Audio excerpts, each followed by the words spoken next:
নিরাপত্তার নিশ্চয়তা পেলে দেশে ফিরে বিচারের মুখোমুখি হতে প্রস্তুত সাকিব আল হাসান। বাংলাদেশের ক্রিকেটের ইতিহাসে অন্যতম সফল অলরাউন্ডার ও সাবেক সংসদ সদস্য সাকিব আল হাসান জানিয়েছেন, সরকারের পক্ষ থেকে নিরাপত্তার নিশ্চয়তা বা আনুষ্ঠানিক ক্লিয়ারেন্স পেলে তিনি দেশে ফিরে আদালতের বিচার প্রক্রিয়ার মুখোমুখি হতে প্রস্তুত। আন্তর্জাতিক সংবাদ সংস্থা রয়টার্সকে দেয়া এক সাক্ষাৎকারে তিনি একথা বলেন।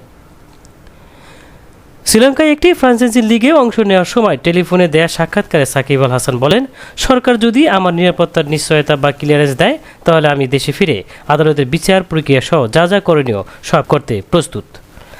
আমি জানি আমি কোনো অপরাধ করিনি। সাকিব আল হাসান জানান, তিনি যত দ্রুত সম্ভব বাংলাদেশে ফিরতে চান, তবে যদি তা সম্ভব না হয় তাহলে সাবেক প্রধানমন্ত্রী শেখ হাসিনার সঙ্গে দেশে ফেরার চেষ্টা করবেন তিনি বলেন, ক্যাপ্টেন যা বলবেন আমরা তাই করব। আমি মনে করি ওনারাই সবচেয়ে ভালো সিদ্ধান্ত নেবেন এবং আমরা সেই সিদ্ধান্তই অনুসরণ করব।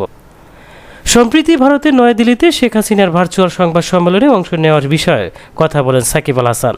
তিনি জানান, সেখানে তিনি শুধু দেশের শান্তি, স্থিতিশীলতা ও উন্নয়নের আহ্বান জানিয়েছিলেন। এ নিয়ে তার কোনো অনুশোচনাও নেই। তবে ওই সংবাদ সম্মেলনে অংশ নেওয়ার পর বাংলাদেশে তার বাড়িতে হামলা ও অগ্নিসংযোগের ঘটনা ঘটে বলে সাক্ষাৎকারে উল্লেখ করেন। সাকিব আল হাসান জানান, আইনজীবীর মাধ্যমে তার বিরুদ্ধে দায়ের হওয়া মামলা প্রত্যাহারের জন্য সংশ্লিষ্ট মন্ত্রণালয় ও পুলিশের কাছে আবেদন করা হলেও এখন পর্যন্ত কোনো সাড়া পাননি তিনি আরও জানান, দেশে ফেরার বিষয়ে বর্তমান প্রধানমন্ত্রী তারেক রহমানের সঙ্গে কথা বলতে আগ্রহী। দেশে ফেরার পূর্ববর্তী একটি চেষ্টার কথাও তুলে ধরেন সাকিব আল হাসান। তার দাবি, 2024 সালের শেষ দিকে অন্তর্বর্তী সরকারের আশ্বাসে তিনি বাংলাদেশে ফেরার উদ্দেশ্যে বিমানে উঠেছিলেন, কিন্তু ফ্লাইট চলাকালেই তাকে ফিরে যেতে হয় সেই 15 স্থানে। ফলে দুবাই থেকে তাকে আবারও নিউ ইয়র্কে ফিরে যেতে হয়েছিল। বর্তমানে তার বিরুদ্ধে দুটি মামলা সক্রিয় রয়েছে বলে জানান সাকিব আল হাসান, একটি হত্যা মামলা এবং অন্যটি দুর্নীতির অভিযোগ সংক্রান্ত। হত্যা মামলার বিষয়ে তিনি বলেন, এটি একটি হাস্যকর মামলা।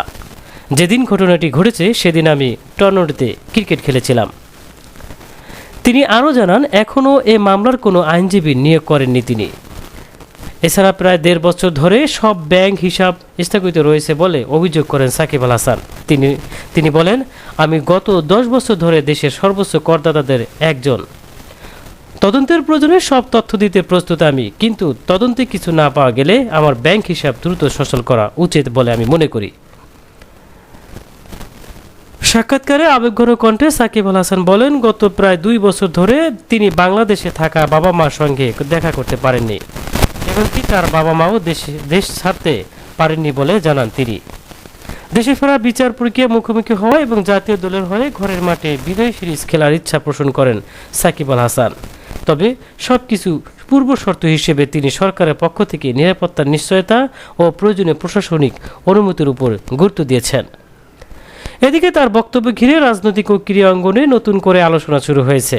এখন দেখার বিষয় সরকারের পক্ষ থেকে এই বিষয়ে কোনো আনুষ্ঠানিক প্রতিক্রিয়া আসে কিনা এবং তার ভবিষ্যৎ সাকিব আল হাসানের দেশে ফেরার পথ কতটা সুগম হয়। আজকের সময় টিভি, নজরুল ইসলাম, ঢাকা।